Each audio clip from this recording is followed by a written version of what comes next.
The functioning of the Aztec Empire depended on a system that reached into every city, every marketplace, and every conquered province. At its center was not a treasury of coins or banks filled with currency, but an immense structure of tribute that supplied the capital with goods, labor, information, and loyalty.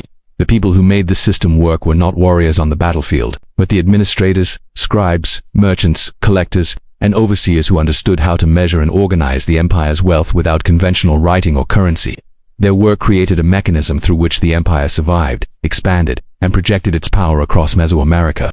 The empire relied on a constant flow of tribute that moved from hundreds of city-states toward Tenochtitlan. This tribute included not only valuable items such as jade, cacao, feathers, gold dust, obsidian tools or textiles, but also food, weapons, crafted goods, and even groups of skilled laborers. Each region was required to produce goods that reflected its geography and resources. Mountain regions sent obsidian and tools carved from volcanic glass. Lowland tropical regions supplied cacao beans, exotic bird feathers, tropical woods, and rubber. Cloth-producing regions sent thousands of finely woven garments every year. These obligations were not random demands, they were systematic expectations, recorded and monitored carefully. Administering such a system required an understanding of how much each region could produce, how often it could deliver, and which goods were most essential to imperial needs. Without metal coins or written alphabets, the Aztecs managed this through a blend of pictorial records, oral tradition, trained administrators, and coded forms of measurement. The structure was not improvised, it was refined through generations of governance. The tribute system began with the political order of the empire. The Aztec Triple Alliance, Tenochtitlan, Texcoco, and Tlacopan, divided the spoils of war and the responsibilities of rule. While Tenochtitlan took the largest share, the other two allied capitals played a part in assessing tribute volumes and managing conquered territories. Each conquered city-state, or altpetal, was assigned a fixed tribute amount. This quota became a permanent obligation. Resistance or failure to meet the requirement could trigger military intervention. But in most cases, tribute flowed regularly because the system was predictable, organized, and tied directly to political stability. Within this framework, the Pochteca played an important role. These long-distance merchants moved across the empire and beyond, visiting distant markets in Central America, the Gulf Coast, and even regions dominated by hostile states. Their activities went far beyond trade. They acted as observers, watching how local rulers behaved, measuring the resources available in each city, and identifying which regions showed signs of disloyalty. Their reports shaped decisions about tribute, alliances, and military action. In many cases, the Pochteca arrived in foreign regions long before the empire extended its political control there. The merchants controlled commercial caravans loaded with goods for exchange. But their journeys produced information more valuable than any physical cargo. They recorded the distances between cities, the relative wealth of each region, the availability of resources, and the political tensions within communities. When they returned to the capital, this knowledge helped the rulers adjust tribute expectations and identify new opportunities. Economic intelligence was woven into the fabric of the empire, creating a system where merchants, administrators, and rulers shared responsibility for managing wealth. To handle this information effectively, the Aztecs relied on pictorial codices, folded books made of bark, paper, or animal skin. These codices functioned as state archives. They showed lists of conquered provinces, symbols indicating tribute amounts, images of goods, and markers for time periods. Unlike alphabetic writing systems, Aztec records used drawings and symbols. A pile of cloaks represented cloth tribute. A drawing of a shield or spear indicated military equipment. Rows of dots, flags or bars indicated amounts. A single flag might represent a count of 20. A bar often represented 5. Combined with images, these markers created precise calculations. Specialized scribes, known as tlaquillos, prepared these codices. Their training involved learning hundreds of symbols, mastering the proportions of drawings, and understanding the administrative expectations behind each image. The work of the tlaquillos was not artistic decoration. It was the backbone of governance. Every tribute cycle, the scribes updated the codices to reflect newly conquered regions, adjusted tribute obligations, or recorded special deliveries for festivals, warfare, or imperial ceremonies. The codices were not kept in private collections, but stored in state archives, often guarded within the palace complex of the Tlatoani, the emperor. Advisors studied these records to determine when goods would arrive, how much the warehouses contained, and whether any region had failed to deliver its quota. This information guided decisions about military expeditions, distribution of food during droughts, or the organization of large state rituals. The central administration depended on accurate record-keeping. In the provinces, the Kalpiks formed the essential administrative link between the capital and the local tribute-paying cities. These officials were selected for their loyalty and administrative skill. They lived in the provinces, monitored production, and enforced tribute regulations. Each Calpixcli oversaw storehouses called Calpixcli, which held the goods collected until they were shipped to the capital. Their tasks included verifying that tribute items met standards of quality and quantity, resolving disputes about obligations, and ensuring that the schedule of delivery remained steady. A Calpixcli might supervise several subordinate officials who helped him track deliveries, weigh materials, count goods using tallying methods, and maintain local inventories. These officials could inspect workshops, farms, and trade routes to ensure that cities did not attempt to conceal supplies or avoid obligations. Their presence served as a constant reminder of the empire's authority. The Calpixc also played a role in the broader political environment. They monitored the mood of local rulers, assessed whether the communities supported the empire, and reported any rebellious behavior. Their reports often shaped decisions about military intervention or the reinforcement of imperial troops in vulnerable areas. Thus, the Calpixc acted not only as accountants but as field administrators, inspectors, and political observers. The tribute brought to Tenochtitlan flowed into enormous imperial warehouses. These structures were built with high ceilings and divided into compartments to store specific categories of goods. Food items such as maize, beans, and amaranth had dedicated spaces. Feathers, precious stones, and luxury items were kept in separate chambers. Textiles were stored in bundles arranged by size and quality. Weapons and armor had distinct sections, allowing the military to access them easily in preparation for campaigns. The warehouse managers, called petlakotl, maintained order within these facilities. They monitored stock levels, supervised workers responsible for moving goods, and kept internal inventories. Their job required precision because the capital depended on these supplies for feeding soldiers, supporting festivals, rewarding allies, or sustaining the population during years of drought or crop failure. Warehouse staff used counting stones, grouping methods, and repeated verification to ensure accuracy. They worked closely with the tlaculos who updated codices based on warehouse reports. Because the empire was so large, the warehouses were the physical expression of imperial power.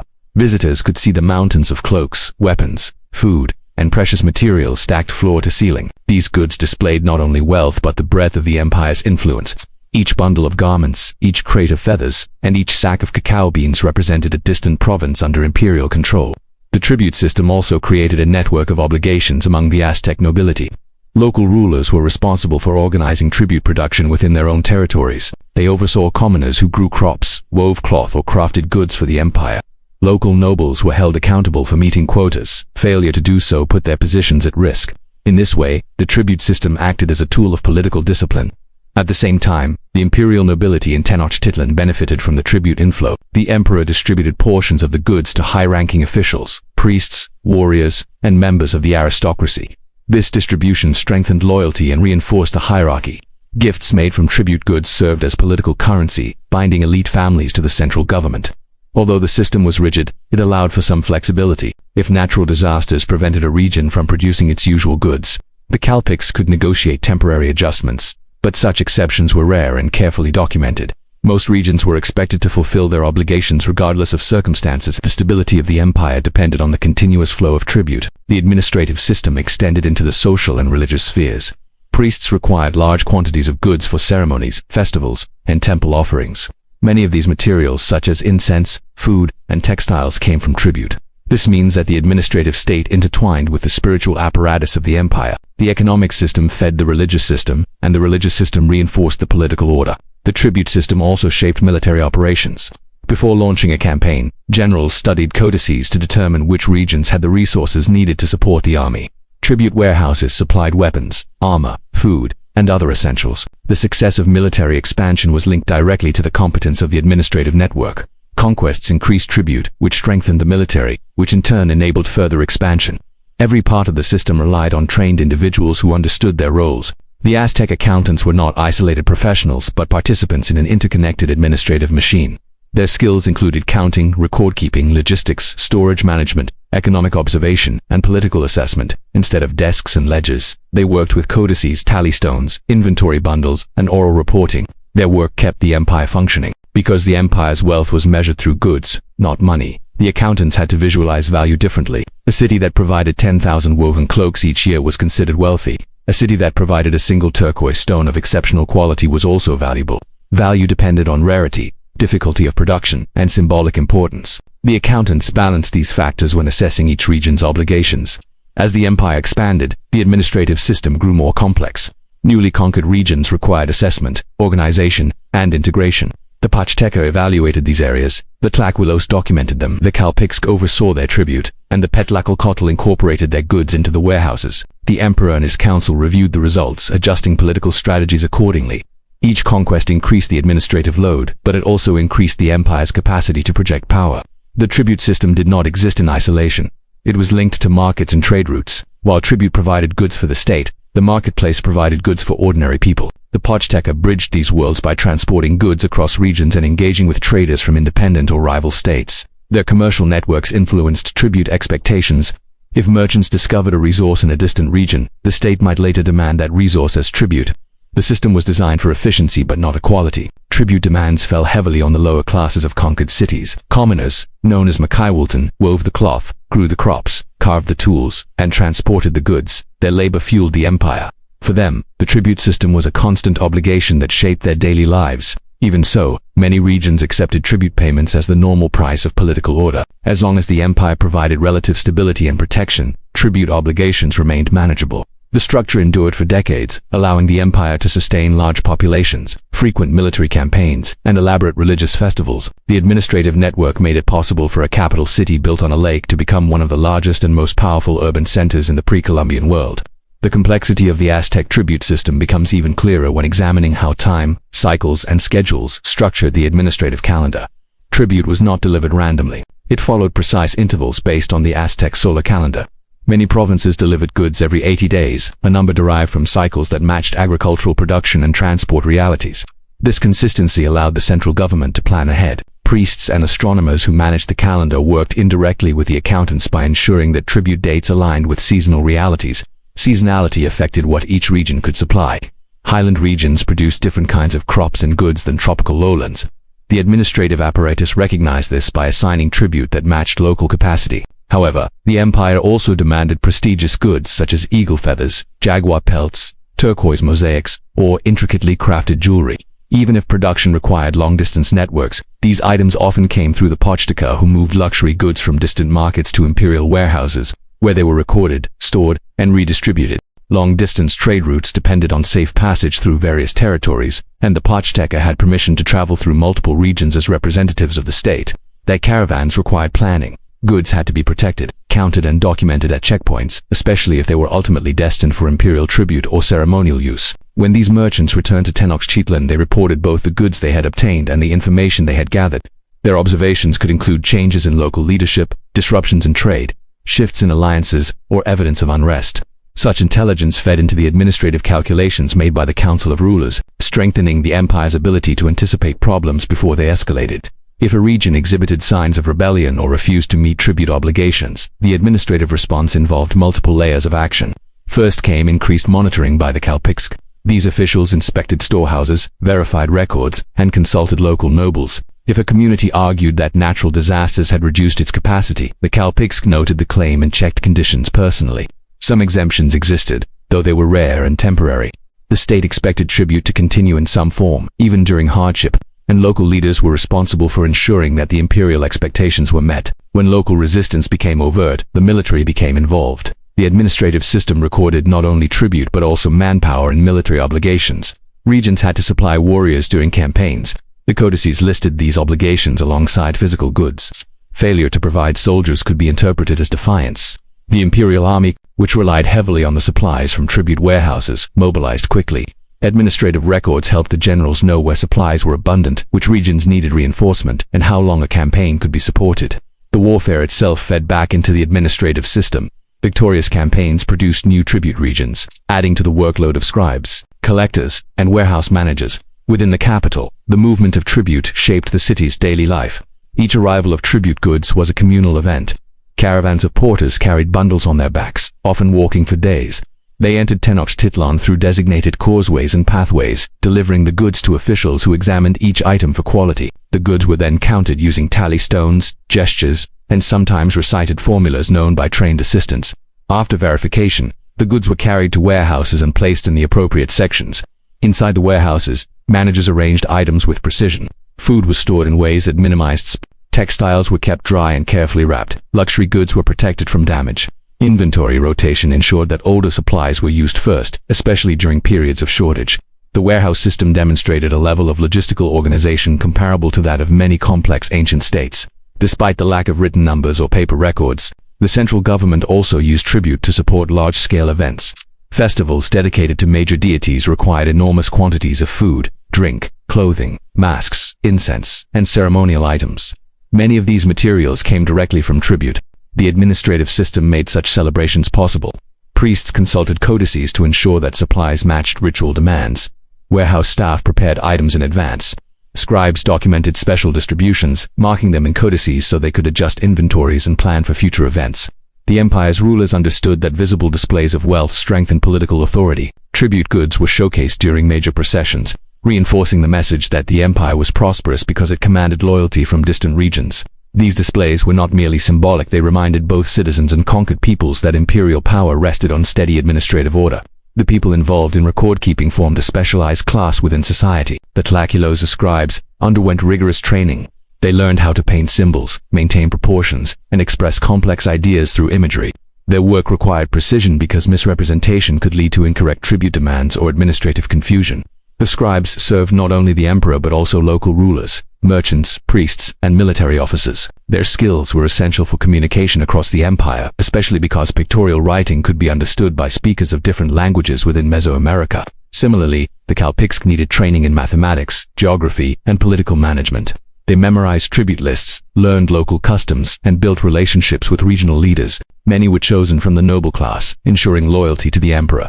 Their role demanded constant attention because tribute payments occurred frequently and involved goods with different measurements. A single province might be responsible for thousands of cloaks, hundreds of baskets of maize, and dozens of crafted items, all of which required separate verification. The pet, or warehouse managers, developed expertise in logistics. They understood how to organize storage rooms efficiently, how to prevent spoilage, and how to plan distribution. Their role resembled what modern administrators would call supply chain management. The empire's ability to feed armies, support festivals, and respond to emergencies depended on their competence. These combined roles made the administrative state strong. Each position supported the others. The merchant brought intelligence, the scribe recorded information, the collector enforced obligations, the warehouse manager maintained resources, the ruler interpreted the records and made decisions. This interconnected system created administrative stability within an empire that otherwise relied heavily on warfare for expansion. Despite its strength, the system had vulnerabilities.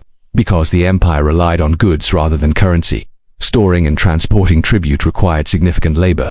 Porters, known as tamims, carried heavy loads for long distances. Roads and causeways needed maintenance. If disease or conflict reduced the number of porters, tribute deliveries could slow. Similarly, if drought affected agricultural regions, food supplies could shrink, forcing the empire to rely on its warehouses. The efficiency of the system depended on the health and stability of many regions. The Spanish arrival exposed additional fragility. Although the administrative network was elaborate, it relied on loyalty from local elites who sometimes resented the burdens placed upon them. When Spanish forces allied with rebellious city-states, the tribute system became disrupted. Regions that had supplied Tenochtitlan for decades redirected their goods to Spanish camps or refused to deliver at all. Without tribute, the warehouses emptied, weakening the empire's military and political ability to resist invasion. Even as the empire declined, the sophistication of its administrative system amazed Spanish chroniclers. Many early accounts describe warehouses filled with goods, codices listing tribute in detail, and officials who monitored every aspect of economic life. The Spaniards were surprised to find an economy that functioned without coins, financial documents, or alphabetic writing, yet operated with remarkable precision. They recognized that much of the empire's strength came from its ability to manage resources effectively. In the centuries that followed, modern historians examined codices and archaeological evidence to understand how the system worked. The Codex Mendoza, created shortly after the Spanish conquest, provides detailed images of tribute lists from dozens of provinces. The Codex Matricula de Tributos shows similar information. These documents reveal the administrative complexity of a state that managed millions of people across vast distances. Scholars now view the Aztec Empire as one of the most organized pre-modern states in the world. Its tribute system serves as an example of early bureaucratic governance. The structure resembles aspects of contemporary fiscal systems. For instance, modern governments collect taxes, maintain records, monitor resources, and rely on administrative officials to ensure compliance. The Aztec system performed similar functions, though without the tools we consider essential today. The comparison illustrates that effective governance does not depend on specific technologies, but on the ability to coordinate people, resources, and information. The Aztec administrators demonstrated this through training, observation, and adaptation. Their methods allowed them to govern a diverse and expansive territory. The idea of Aztec accountants captures the essence of this administrative world. These individuals did not sit at desks with ledgers, but they engaged in equivalent tasks. They balanced goods, verified deliveries, documented transactions, informed decision-making, and ensured continuity. Their work structured the economy and upheld the political order. Without them, the empire would have lacked coherence. Understanding their system sheds light on how empires, both ancient and modern, require more than military might. They require organization, planning, and oversight. The administrative state ties together the political center and local regions through obligations, records, and enforcement. In the Aztec context, this manifested through tribute lists, warehouse inventories, and merchant networks. The mechanisms may differ today, but the principles remain recognizable. Looking at the Aztec system also reveals how deeply administration can shape culture. Tribute goods influenced fashion, ritual life, and social hierarchy. Markets flourished because they operated alongside the tribute economy, not in opposition to it. Commoners understood the obligations placed upon them, and nobles accepted their roles within the structure. The daily flow of goods became a constant reminder of the empire's reach. The administrative order also shaped diplomacy. Some regions sought alliances with the empire to gain protection, economic stability, or access to trade networks. Others resisted but eventually entered the system through negotiation or conquest. Once integrated, their tribute obligations became part of the codices, marking their formal place within the imperial world. The empire's identity grew through this process, defined not only by military boundaries but by administrative relationships. Long after the fall of Tenochtitlan, the memory of these systems persisted. Indigenous communities under Spanish rule continued some forms of tribute, adapting them to colonial expectations. Spanish administrators sometimes adopted local record-keeping methods or relied on indigenous scribes. The bureaucratic traditions rooted in Aztec governance influenced the early colonial state, blending old and new systems. The legacy of the Aztec administrative apparatus reveals the remarkable capacity of human societies to organize without technologies that modern observers consider essential. The combination of pictorial writing, oral training, specialized officials, and systematic scheduling created a functioning bureaucratic machine. Its strengths and weaknesses provide insights into how states manage resources, exert authority, and maintain unity. Examining this legacy today underscores the value of administrative work in any society. The Aztec accountants Calpixque, Tlaquilos, Petlacalcat, and Pochtec embodied a form of order that allowed one of the most remarkable civilizations of the Americas to flourish. Their contributions illustrate that empire building is not only about conquest but about the careful management of people, goods, and information. Their system demonstrates how governance emerges from the interplay of economy, politics, and culture. Each region within the empire contributed to this structure through its goods, labor, and cooperation. The administrative center, in turn, maintained stability by distributing wealth, enforcing obligations, and preserving order. The balance held for decades, sustained by the diligence of the empire's accountants. Understanding the Aztec administrative state also helps contextualize the broader history of Mesoamerica. It shows how indigenous civilizations achieved complexity comparable to other ancient world powers. The techniques developed by Aztec administrators paralleled those seen in ancient Egypt, Mesopotamia, China, and the Inca Empire, each using different tools but pursuing similar goals: record-keeping, resource management, taxation, and political control. The Aztec system, organized through tribute rather than currency, reveals alternate economic pathways. It reminds modern readers that money is not the only method of structuring economies. Goods, labor, and symbolic objects can form the basis of sophisticated fiscal systems. The key lies in reliable administration and clear expectations, qualities the Aztec Empire maintained through its accountants. The tribute system stands as a testament to the ingenuity of a civilization that transformed the challenges of geography, diversity, and warfare into a coherent and functional administrative order. The people responsible for this achievement worked behind the scenes, far from the battlefield or temple steps, yet their influence reached every corner of the empire. Their work ensured the steady movement of goods, the stability of political alliances, and the smooth functioning of the imperial state. Their contributions deserve recognition not only as historical curiosities but as evidence of administrative genius. The Aztec Empire thrived because it mastered the art of organization. Its accountants and administrators built a system that endured until external forces disrupted it. Their legacy continues to offer lessons about governance, logistics, and the importance of record-keeping. The story of the Aztec administrative state reveals how deeply human societies rely on structure, oversight, and planning. Without these elements, even the strongest empires can falter. With them, civilizations rise, expand, and leave lasting marks on history. If this gave you a new perspective, hit subscribe. History has the answers.